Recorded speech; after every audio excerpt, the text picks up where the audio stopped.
किसे भैया हमने अच्छा कुत्तर मो तो किया होंगे এই বেটা আমি কুত্তা না আমার নাক কুত্তা বাসায় কাটাইছিল তো क्या है वो भैया क्यों आया ना হ্যাঁ अरे भैया এটা তো পুরান বিল্ডিং ভূমিকম্পে ব্যাক লোডিং হচ্ছে না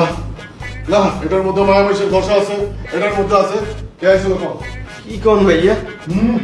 এখানে কোনো মায়ামেশ ছিল এই যে চুল এই যে এত বড় চুল এটা কাট কম বল আরে भैया কনফার্ম কোনো মায়ামেশ ছিল কম আরে ভাই জানালা গুলো দেন না পাশের বাড়ি তুন কোন চুল টুল আইছে না না কে আইছিল কম আরে ভাই কেউ আয় না সত্যি কইরা কষে বল